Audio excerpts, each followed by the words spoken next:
How to make your business successful? We're going to answer that question in this video.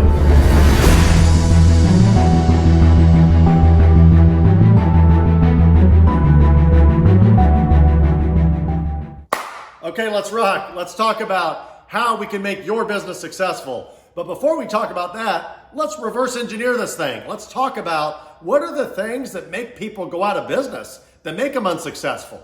Probably lack of work, right? Bad work ethic. Maybe changes in government regulations, something that affects your business, the products and services that you carry or that you do. Employees. You might have a bunch of employees sabotage you or try to steal your trade secrets, steal them and quit and go somewhere else, take them to the competition, things like that.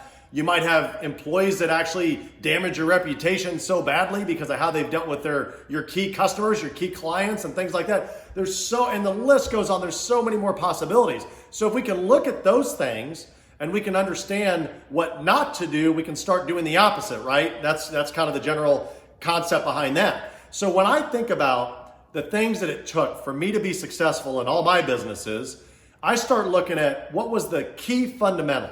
It started with me as the owner, which in this case would be you as the business owner. If you want your business to be successful and be the best it could be, you've got to lead by example. You're the leader. So if you've got employees, they've got to have a leader that they respect, somebody that they admire, that they're like, oh my gosh, look how hard that owner works. If the owner's willing to work that hard in the kitchen and whatever, look at the owner's taking out the trash, they're picking up trash off the floor, they're wiping stuff down, they're in the nitty gritty, so to speak. If the owner's willing to do that, what excuse do I have, right? So when you set that example and you set the bar high and you work so much harder than anybody else around, they're going to feel obligated to work that hard and more. And then it gets contagious, right? When you see somebody working hard at work, it's like a runner that's speeding up in the race. You speed faster, right? So when you see somebody at work working harder, you don't want that person. You're like, whoa, that's my competition, right? I don't want that person to say there's management positions coming up or whatever. You're not going to get considered if you're watching them and they're kicking butt, right? You don't want that. I mean, it's good that they're, working hard for the company, right? So I'm not downplaying that. It's a team effort to build the company. But the employees, if you're making them compete for position, that's when you know you've set that good example. That's the point that I'm trying to make, is you want your staff really working hard and working harder than the next guy, which will elevate you, right? One thing that I will attribute, and I've always said this over and over, that's been like the number one thing, the number one key element for my success has been persistence. And I talked about strong work ethic, right? But my ability to just never stop, no matter what the market conditions were, no matter how hard it got in business, I always found a way. So if you're the kind of person that's like, once the going gets tough, you just want to give up, or you're like, I got to get out of this business, I'm done, whatever. If you're like that, you're probably going to be hopping from business to business to business if you can even survive. I mean, every business is going to cost a lot of time, money, and energy. So I don't know that you're going to make business number 2 or business number 10. Some people are strong enough where they've made enough in the first business. When it kind of starts flatlining, and I know a lot of people like this, they're looking for an exit strategy. They want to get out. They're like, look, I've built the business up. It's making good money. Now it's starting to kind of decline, or it's not exciting anymore for me or whatever, and they look to get out. That's fine, to each his own, right? But if you're the kind of person that's like, no, this is my business. Maybe you name the business after yourself or your family, or it's got your last name in it, whatever, and you're like, no, I'm not letting this go down. You make your business successful by working your tail off, right? That strong work ethic. And I don't care what anybody says. They say, you see these people that manage businesses, those are usually big corporations where they're able to so-called not work super hard. They put in their 40, 45, 50 hours because the company's so big. There's so many different departments. It's a publicly held company. It's a completely different animal. And I don't want to downplay people that are, corporate leaders of those kind of businesses. They're working hard too. It's just different. When you've got that level of pressure on your back, that you're the one that has to perform and you've got to get results in sales, or your business goes out of business, or you don't make any money. That's a different kind of pressure than a corporation where everybody's just looking at numbers. So for a small business, which is what we're talking about, how to make that small business successful is working your tail off and staying persistent, staying true to the game, staying true to your cause. Your cause is you want to make your business as successful as possible. And then learn how to adapt. That's another key takeaway from this video. Business is going to change. Doesn't matter what business it is. Things are going to come up. Technology is going to change. Like I said, government regulations might change. Customers might not come in as much, where you have to focus more on your website and you start going more online and things like that. So you have to understand that when that comes up, if you're not willing to be that, I say like a chameleon, if you're not willing to change and adapt to your environment, there's a big chance you're not going to be successful. You might go out of business. So don't be scared. Don't be fearful of that. Just plan for that. Be ready for that. Be ready for that new challenge of I've got to try new products, or we've got to change our services up a little bit. Whatever your business is about, be ready to make those changes. And customers love new stuff. They love change. They love it when you have a new deal or a new thing or whatever. And so showcase that. Do it with pride, right? So if you follow these key things, all right, these are like key fundamentals here, right? I talked about strong work ethic, right? I talked about persistence. I talked about being willing to adapt to change. These are like 3 solid things. And then you have, like I've talked about in prior videos, if you want to have a highly successful business, they always say, Marcus Lemonis talks about it on his show, The Profit.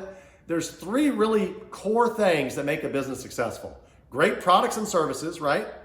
Great processes, which are like your standard operating procedures, your SOPs, and great people.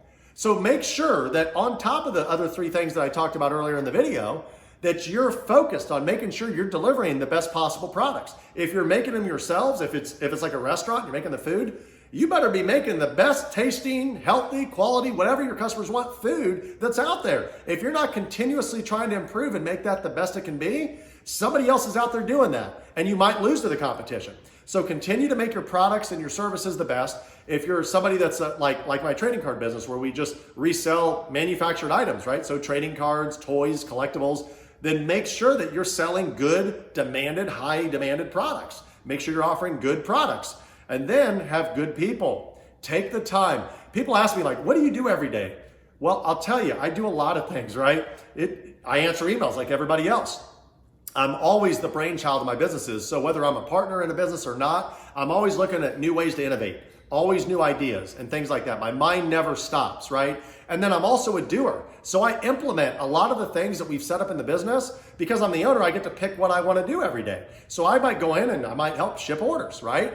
I might go help deal with customer issues. I might help do interviews, whatever. But where I spend a lot of time, where I really focus and what I really enjoy, is I like developing relationships with the staff, so that we've got a good understanding of expectations, and I like trying to mold them and incentivize them so they get excited, and I spend time building those relationships. You want to build deep relationships with your people. So when Lemonis is talking about people, it's the management and it's the ownership group that really molds and develops those strong relationships and core values and builds those people up and empowers them.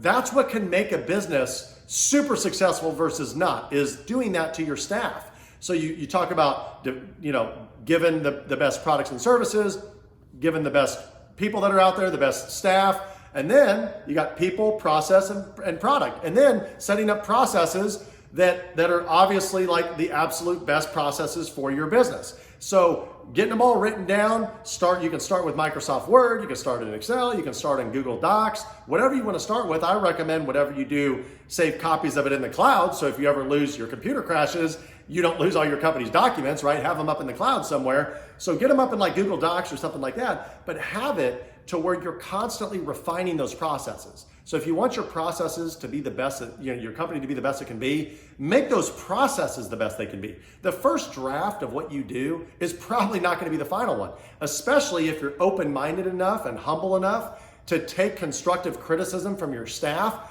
and say, hey, grab your managers, grab your assistant managers, have a team meeting and say, okay, we actually today are going to go over our SOP, our standard operating procedure, our process for this aspect of our business. And we want your input.